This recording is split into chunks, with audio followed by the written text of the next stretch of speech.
ये तो चर्चा तुम जो कर रहे हो भिक्षुओं जैसी नहीं। पहले तो चुप होना उचित था। अगर चर्चा ही करनी थी तो परमात्मा की चर्चा करनी उचित थी। और उनकी चर्चा का विषय क्या था? विषय था संसार में सुख क्या है।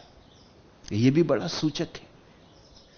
जब भिक्षु संसार के सुख की बातें कर रहा हो तो उसका मतलब है कि वो संसार से कच्चा चला आया। अभी मन वहीं अटका है, अभी मन वहीं जाता है। रामकृष्ण कहते थे कि चील आकाश में भी उड़ती है, लेकिन उसका ध्यान नीचे कचरे के ढेर पर लगा रहता है कि कोई मरा हुआ चूहा पड़ा हो। उड़ती आकाश में, बड़ी ऊंची उड़ती। ऊंचे उड़ने की वजह से धोखे में मत पड़ जाना कि चील भी कैसी ऊंची जा रही। ऊंची ऊंची नहीं जा रही, मंडरा रही। वो नीचे जो कचरे के ढेर पर मरा चूहा पड़ा है, प्रतीक्षा कर रही कि अगर कोई देखता ना हो, कोई आसपास ना हो तो झपट्टा मार ले। तो ये भिक्षु मंडराती हुई चील जैसे रहे होंगे। ये बात क्या कर रहे हैं कि संसार में सुख, सबसे बड़ा सुख क्या है? अगर संसार में सुख ही था तो छोड़कर आए क्यों? जब संसार में दुख ही दुख रह जाए तभी तो कोई संन्यास्त हो। जब ये समझ में आ जाए कि यहां कुछ भी नहीं, खाली पानी के बबूले, आकाश में बने इंद्रधनुष है, आकाश कुसुम है, यहां कुछ है नहीं, तभी तो कोई संन्यास्त होता। संन्यास का अर्थ ही है संसार व्यर्थ हो गया है। जानकर, अनुभव से, अपने ही साक्षात्कार से। ये भिक्षु ऐसे ही भाग के चले आए होंगे। किसी की पत्नी मर गई होगी, सन्यासी हो गया होगा। किसी का दिवाला निकल गया होगा, सन्यासी हो गया होगा। कोई चुनाव में हार गया होगा, सन्यासी हो गया होगा। अब तुम देखना बहुत से लोग सन्यासी होंगे, फिर कोई और बचता भी नहीं। जो नहीं मिला, यह भी अहंकार मानने को तैयार नहीं होता कि नहीं मिला। अहंकार कहने लगता अंगूर खट्टे। छलांग लगाती है लोमड़ी बहुत, अंगूर के गुच्छे ऊपर नहीं पहुंच पाती। नहीं पहुंच पाती, यह भी तो स्वीकार करने का मन नहीं होता। चल पड़ती अकड़ के। कोई पूछता है कि चाची क्या हुआ, तो लोमड़ी कहती अंगूर खट्टे थे। संजय गांधी ने देखा ना, संन्यास ले लिया राजनीति से। क्या हुआ? अंगूर खट्टे थे। अब संजय गांधी कहते हैं कि अब तो हम जनता की सेवा बिना पद के करेंगे। पहले कौन रोक रहा था? अब यह बोध आया तो बहुत से लोग संजय गांधी जैसे सन्यासी हो जाते। ये सन्यास नहीं है, यह केवल हार को लिपापोती करके छिपाने का उपाय है। अब हार को भी सुंदर ढंग देने की व्यवस्था। मुफ्त पद मिलता होता तो कोई छोड़ने को राजी न था। अब नहीं मिल रहा है, महंगा पड़ा है, मुश्किल पड़ा है, तो छोड़ने की तैयारी। मगर जो है ही नहीं उसको छोड़ रहे हो, जो मिले ही नहीं उसका त्याग कर रहे हो। थोड़े सन्यास का मतलब तो समझो। जो नहीं है उसका कैसे त्याग करोगे? जाना हो, जिया हो, अंगूर चखे हो और खट्टे पाए हो तो छोड़े जा सकते हैं। यह तो अपने को समझा लेने की व्यवस्था है, सांत्वना का उपाय है। तो ये बैठे होंगे भिक्षु, ये सब सन्यासी हो गए हैं, इनके कारण गलत रहे होंगे। ये सन्यास ठीक बुनियाद पर खड़ा हुआ सन्यास नहीं है। ये हारे थके लोग हैं, जीवन में संघर्ष में टिक नहीं पाए, सन्यासी हो गए। कह के कि संसार बेकार है, रखा क्या है, लेकिन अब भी मन तो वहीं वहीं जाता है। बैठते होंगे जब एकांत में तो चर्चा वहीं की उठती होगी। सो चर्चा उठी है। किसी ने कहा राज्य सुख के समान दूसरा सुख नहीं। एक बात पक्की है कि यह आदमी ने राज्य सुख नहीं जाना है। जिसने जाना है वो बुद्ध तो छोड़ के आ गए, जिसने जाना है वो महावीर तो त्याग दिए। इस आदमी ने राज्य सुख नहीं जाना। इसने दूर से राजाओं की डोली उठते देखी, राजाओं के हाथी पर निकलते जुलूस, शोभा यात्राएं देखी, राजमहल दूर से देखे हैं, सड़क से खड़े होकर चमकते हुए कंगूरे राजमहलों के, स्वर्ण मंडित राजमहल इसने देखे, मगर दूर से। राजमहल के भीतर क्या घटता है इसका इसे कुछ पता नहीं है। इसकी वासना में राजमहल बसे, यह भी चाहता था हो जाए। और अगर आज कोई इसको राजमहल देने को राजी हो तो यह सन्यास छोड़ के खड़ा हो जाएगा कि मैं आया। यह एक बार भी लौट के फिर सन्यास की तरफ नहीं देखेगा। अभागे आदमी बुद्ध पुरुषों के पास बैठ के भी राज्य सुख की बात कर रहे हैं, सोच रहे हैं कि राज्य में सुख होगा। राज सुख के समान दूसरा सुख नहीं। और किसी ने कहा काम सुख। अरे काम सुख के सामने राज सुख में क्या रखा है? असली सुख स्त्री है या असली सुख पुरुष है? यह आदमी काम वंचित है। इसने काम वासना को दबा लिया है। इसने काम वासना का दंश नहीं जाना, पीड़ा नहीं जानी। इसने काम वासना का जहर नहीं जाना। यह ऐसे ही भाग आया है। इसको स्त्री मिली नहीं। इसके मन में वासना अधूरी रह गई है, जड़ें रह गई हैं, पत्ते ऊपर ऊपर काट डाले हैं, नए अंकुर निकल रहे हैं। और फिर किसी ने कहा यश बड़ी चीज है, और फिर किसी ने कहा भोजन, और फिर किसी ने कहा वस्त्र। ये सब साधारण लोग हैं जो गलत कारणों से संसार छोड़ के आ गए। इन्होंने संसार छोड़ा नहीं, ये संसार में अब भी हैं, इनके वस्त्र बदल गए। इसलिए मैं तुमसे संसार छोड़ने को कहता ही नहीं। मैं कहता हूं तुम वहीं रहो, वहीं जागे हुए जियो, क्योंकि दुनिया में बहुत भगोड़े हैं। अगर उन्हें मौका मिल जाए भागने का, कोई बहाना मिल जाए भागने का, तो वो भाग खड़े होंगे। मैं तुमसे भागने को नहीं कहता, मैं कहता हूं वहीं रहो। अंगूर चख चख के व्यर्थ हो जाने दो, खट्टे हो जाने दो, अपने आप गिर जाने दो, ताकि तुम्हारे जीवन का स्वाद ही तुम्हें कह दे, अनुभव तुम्हें कह दे, अनुभव तुम्हारी निष्पत्ति बन जाए। फिर भागना कहां है? संसार अपने से गिर जाए।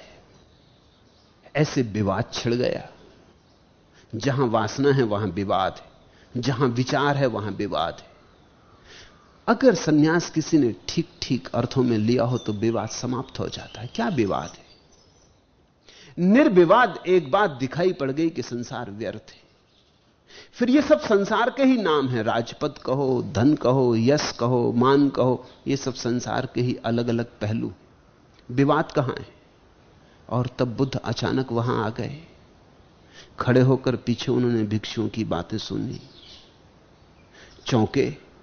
फिर कहा भिक्षुओं, भिक्षु होकर भी यह सब तुम क्या कह रहे हो? यह सारा संसार दुख में। इसमें तुम बता रहे हो, कोई कह रहा है राज सुख, कोई कहता है काम सुख, कोई कहता है भोजन सुख, स्वाद सुख। ये सब तुम जो कह रहे हो, क्या कह रहे हो? यह सुन के मुझे आश्चर्य है। अगर इस सब में सुख है तो तुम यहां आ क्यों गए हो? सुख तो आभास है, बुद्ध ने कहा। दुख सत्य है। और सुख नहीं है ऐसा नहीं, पर संसार में तो नहीं। संसार का अर्थ ही है जहां सुख दिखाई पड़ता है और है नहीं, जहां आभास होता है, प्रतीति होती है, इशारे मिलते हैं कि है, लेकिन जैसे जैसे पास जाओ पता चलता है नहीं। फिर सुख कहां है? बुद्ध ने कहा बुद्धोत्पाद में सुख है। तुम्हारे भीतर बुद्ध का जन्म हो जाए तो सुख है। तुम्हारे भीतर बुद्ध का अवतरण हो जाए तो सुख है। बुद्धोत्पाद, यह बड़ा अनूठा शब्द है। तुम्हारे भीतर बुद्ध उत्पन्न हो जाए तो सुख है। तुम जाग जाओ तो सुख है। सोने में दुख है, मूर्छा में दुख है, जागने में सुख है। धर्म श्रवण सुख है। तो सबसे परम सुख तो है बुद्धोत्पाद, कि तुम्हारे भीतर बुद्धत्व पैदा हो जाए। अगर अभी यह नहीं हुआ तो नंबर 2 का सुख है, जिनका बुद्ध जाग गया उनकी बात सुनने में सुख है, धर्म श्रवण में सुख है। तो सुनो उनकी जो जाग गए, जिन्हें कुछ दिखाई पड़ा है, गुनो उनकी। लेकिन उसी सुख पर रुक मत जाना। सुन सुन के अगर रुक गए तो एक तरह का सुख तो मिलेगा, लेकिन वो भी बहुत दूर जाने वाला नहीं। इसलिए बुद्ध ने कहा समाधि में सुख है, बुद्धोत्पाद में सुख है। ये तो परम व्याख्या हुई सुख की। फिर ये अभी तो हुआ नहीं है, तो उनके वचन सुनो, उनके पास उठो बैठो, जिनके भीतर ये क्रांति घटी, जिनके भीतर ये सूरज निकला है, जिनका प्रभात हो गया है, जहां सूर्योदय हुआ है, उनके पास रमो। इसमें सुख है, मगर इसमें ही रुक मत जाना। ध्यान रखना कि जो उनको हुआ है वो तुम्हें भी करना है। उस करने के उपाय का नाम समाधि है। सुनो बुद्धों की और चेष्टा करो बुद्धों जैसे बनने की। उस चेष्टा का नाम समाधि है। उस चेष्टा की फल है बुद्धोत्पाद। सुनो बुद्धों के वचन, फिर बुद्धों जैसे बनने की चेष्टा में लगना। ध्यान, समाधि, योग, और जिस दिन बन जाओ उस दिन परम सुख। तब उन्होंने यह गाथा कही थी, सुखो बुद्धानम उपपादो, सुखा सद्धम्म देशना, सुखा संघस्य सामग्री, समज्ञानम तपो सुखा।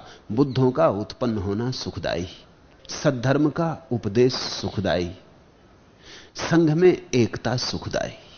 यह भी समझने जैसी बात है। भिक्षु विवाद करें, एक दूसरे के विरोध में खड़े हों, तो राजनीति प्रविष्ट हो जाएगी। तो भिक्षु फिर भिक्षु ना रहे, राजनीतिक हो गए, धार्मिक ना रहे। जहां विवाद है, जहां कलह है, जहां मैं सही तुम गलत, ऐसी भावनाएं हैं, वहां अहंकार है। जहां अहंकार है वहां राजनीति है। संघ में एकता सुखदाई है। भिक्षु तो ऐसे जिए जैसे रहा ही नहीं, सन्यासी तो ऐसे रहे जैसे अपने को छोड़ दिया। संघ है, सन्यासी नहीं है। ऐसी एकता, मैं को छोड़ दे। बुद्ध का संघ है, उसमें मैं भी एक लहर हूं, अलग नहीं। उनका सागर है, मैं भी एक लहर हूं, अलग नहीं। संघ में एकता सुखदाई, तो भी सुख मिलेगा। क्योंकि जैसे ही तुम अहंकार छोड़ो, किसी निमित्त छोड़ो, सुख मिलता है। अहंकार में दुख है, अहंकार कांटे की तरह चुभता है। जहां अहंकार हटा वहां फूल खिलने लगता है। एकता युक्त तप सुखदाई है। और विवाद छोड़ो, व्यर्थ की बातों में मत पड़ो। अपने जीवन की सारी ऊर्जा को एक दिशा में लगाओ, तप की दिशा में लगाओ। तप शब्द को समझो। तप शब्द का शाब्दिक अर्थ होता है उष्णता, गर्मी, ऊर्जा। जैसे विज्ञान कहता है कि सारा जगत विद्युत से बना है, वैसा ही धर्म भी कहता है कि मनुष्य भी विद्युत निर्मित है। और इतनी भीतर ऊर्जा पड़ी है कि अगर हम उसे जगाएं तो हमारा सारा अंधकार जल जाए। उसे जगाएं, हमारा सारा कूड़ा करकट जल जाए। उसे हम जगाएं तो हमारे भीतर जो भी व्यर्थ है वो सब नष्ट हो जाए, स्वर्ण ही बचे। इसलिए तप शब्द का उपयोग किया जाता है। तप में सब आ गया। जो भी साधक करता है सब तप में समाविष्ट है। लेकिन एक बात ख्याल में रहे, एकता युक्त, समज्ञानम तपो सुखो। ऐसा ना हो कि तुम्हारा तप बिखरा बिखरा हो, खंड खंड हो, कुछ यहां किया, कुछ वहां किया, कुछ और कहीं किया, हजार दिशाओं में बहता रहा, तो परिणाम ना होगा। तुमने देखा सूरज की किरणों को अगर एक कांच के टुकड़े में से जो उन्हें एक केंद्रित कर देता है, कागज पर गिराओ तो कागज जल उठता है। कांच के टुकड़े को हटा लो, फिर भी किरणें गिर रही, लेकिन अब कागज नहीं जलता। समज्ञान का अर्थ होता है सब एक साथ गिर रही हों तो कागज जल उठता है। अगर तुम्हारी सारी जीवन ऊर्जा एक ही बात पर लग जाए कि जगाना है बुद्धत्व को अपने भीतर, तो जागरण होगा, होकर रहेगा। लेकिन बहुत बहुत भागों में बटी हो। एक मन कहता हो थोड़ा धन भी कमा लें, एक मन कहता हो थोड़ा ध्यान भी कर लें, एक मन कहता हो थोड़ा संसार भी भोग लें, एक मन कहता हो थोड़ा संन्यास भी ले लें। ऐसा बटा बटा हो तो तुम कहीं भी ना पहुंच पाओगे और सुख उपलब्ध ना होगा।